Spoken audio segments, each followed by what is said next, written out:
My parents spent $230,000 on my sister's wedding. But when my son needed $85,000 to stay alive, they said no. From the very beginning, my parents never tried to hide who their favorite child was. My sister had always been the golden one, their pride, their joy, the center of every family decision.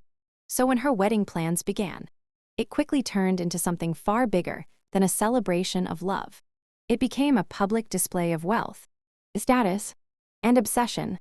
Venues were rejected for being too small. Designers were flown in because local options weren't good enough. The guest list kept growing, not because of family bonds, but because my parents wanted to impress people who barely knew us. Every time I questioned the expenses, I was told to relax. That money comes and goes. And this is what parents are supposed to do for their daughter. The final number still makes my stomach turn. $230,000. $230,000 spent on a single weekend. A luxury hall dripping in crystal chandeliers. A custom-made wedding dress that cost more than most people's annual salary. Gold jewelry stacked on my sister's arms as gifts. While photographers captured every angle for social media, my parents walked around glowing with pride, telling anyone who would listen how they spared no expense because their daughter deserved the best. And maybe what hurt most wasn't the money, it was the enthusiasm. They were alive with excitement, energized by planning meetings, tastings, fittings, and rehearsals. This was their moment, too. Meanwhile, I watched quietly from the sidelines, not because I was jealous, but because something felt deeply wrong. I remembered all the times I was told to adjust, to compromise, to not ask for too much. When I struggled financially, I was reminded to be patient. When I needed support, I was encouraged to pray. Yet here they were, draining savings without a second thought, without hesitation, without fear of tomorrow. It was clear that in their eyes, this wedding was an investment, one that brought them pride, attention, and social validation. As the wedding day approached, the celebrations grew louder, grander, and more extravagant. And while music played and glasses clinked, a quiet truth settled heavily in my chest. My parents were willing to spend any amount for a party, for appearances, for tradition. I just didn't know yet that this same money would soon stand between life and death, and that, when it mattered most, I would be told it was suddenly too much to ask. Everything changed in a matter of days. One moment, my son was laughing, running through the house, complaining about homework, and asking what we were having for dinner. The next, he was pale, exhausted, and struggling to breathe. At first, I told myself it was nothing serious, just a virus, something rest and medicine would fix. But a parent knows when something is wrong. The look in his eyes wasn't normal. There was fear there, and confusion, like he didn't understand why his own body was failing him. The hospital became our new reality. Long hallways, harsh fluorescent lights, the constant beeping of machines. Doctors spoke in careful, measured tones, but I could hear the urgency beneath their words. Tests were run, scans were taken, specialists were called in. Hours blurred into days, and sleep became something I barely remembered. Then came the conversation that changed my life forever. The diagnosis wasn't just serious, it was critical. My son needed immediate treatment, possibly surgery, and the window to act was painfully small. When the doctor mentioned the cost, I felt the ground disappear beneath me. $85,000. Not an impossible amount in the grand scheme of things, but far beyond what I had. I remember nodding as if I understood, as if I had options, while my mind screamed in panic. All I could see was my child lying in that hospital bed, wires taped to his small body, trusting me to protect him. I felt like I was failing him with every second that passed. I tried to stay strong in front of him. I smiled, held his hand, told him everything would be okay, even though I had no idea how I would make that true. When he asked if he was going to be fine, I said yes without hesitation, because what kind of parent says anything else? But the moment I stepped out of the room, I broke down.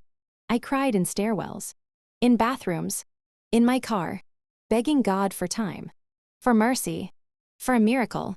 That S when reality fully sank in. This wasn't about comfort or convenience. This wasn't about pride or tradition. This was about survival, about a child who deserved a future. And as I stared at the hospital bill in my shaking hands, one thought kept repeating in my head over and over again: if love had a price, surely my son's life had to be worth more than any celebration. Asking my parents for help was never my first instinct.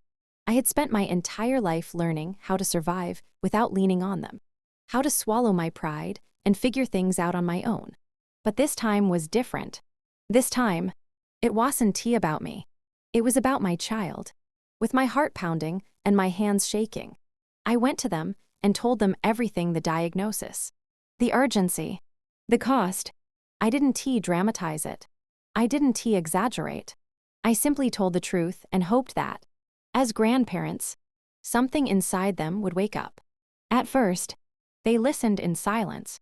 No tears, no panic, no shock, just quiet nods and distant expressions, like I was discussing a minor inconvenience instead of a life or death emergency. When I finally said the amount, $85,000, I expected questions. I expected concern. What I got instead felt like a slap. My mother sighed and said they had already stretched themselves too thin. Because of the wedding, my father avoided my eyes and muttered something about finances needing to be balanced. I reminded them, gently at first, about the money they had just spent, about the jewelry, the venue, the endless celebrations. I wasn't accusing them. I was pleading. I told them I wasn't asking for charity, that I would pay them back however long it took. Years, if necessary.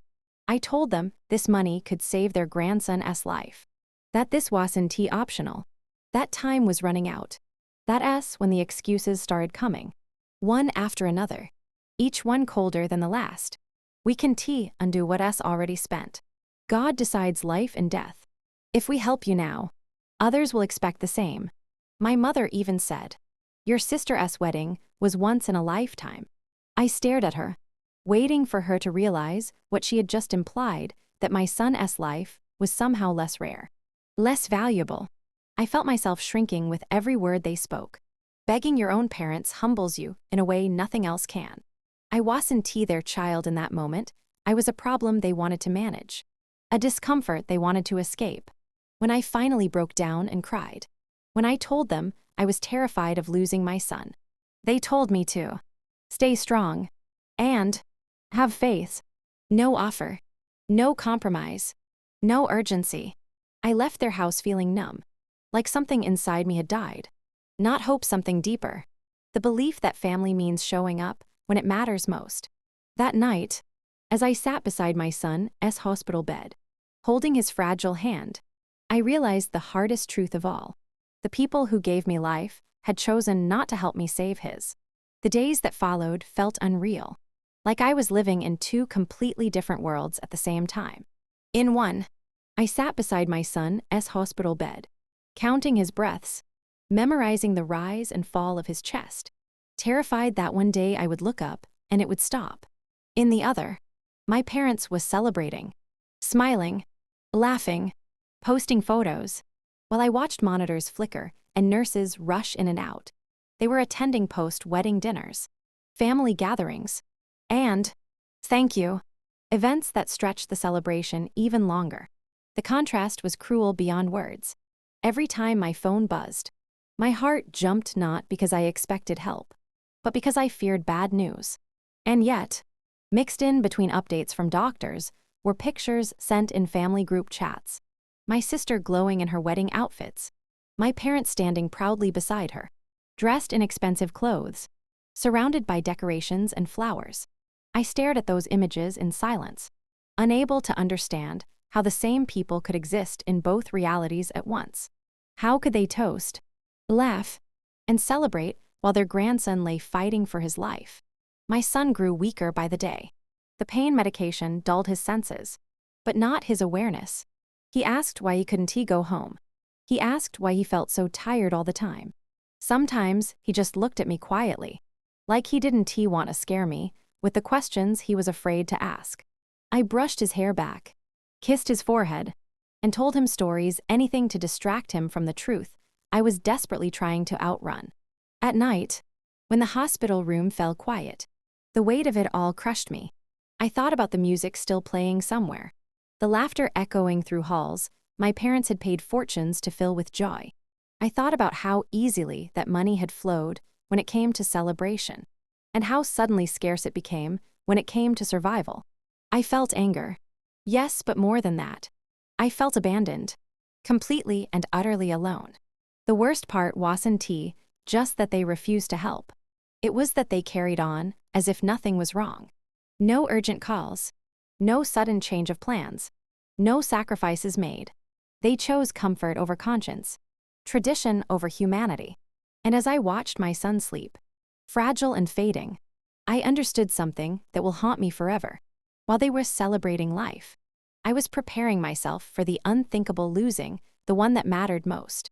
The moment everything finally came to an end, nothing was the same anymore.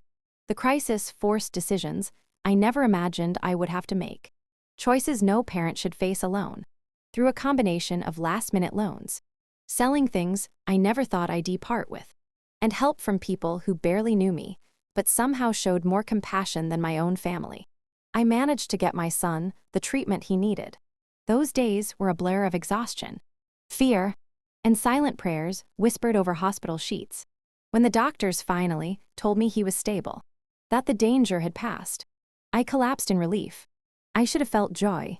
Instead, I felt empty. My son survived, but something else didn't. Whatever faith I had left in my parents quietly died. They reached out after everything was over, acting as if time alone could erase what they had done. There were no apologies, no acknowledgement of the pain they caused, just vague statements about how things worked out and how I should be grateful. Grateful. That word echoed in my mind like an insult. Grateful that strangers stepped in where family refused. Grateful that my child lived despite them. Not because of them. I made a choice then, one that broke my heart, but saved my sanity. I stepped back. I stopped calling. I stopped explaining. I stopped hoping they would suddenly understand. Distance became my protection. Not out of revenge, but out of survival. I couldn't allow people in my life who saw love as conditional and compassion as optional. My son is healing now. He laughs again. He plans for the future. Every time I look at him, I am reminded of how close I came to losing everything. I also know that one day, when he's old enough to understand, I'll have to explain why certain people are no longer part of our lives. And when that day comes, I won't speak with bitterness. I'll speak with honesty. Because this story isn't just about money. It's about priorities. About the moment you discover who will stand beside you when appearances no longer matter. My parents made their choice. I made mine. And while forgiveness may come someday, forgetting never will. Some decisions change relationships forever, and this was one of them. If this story moved you, please subscribe. These stories deserve to be heard.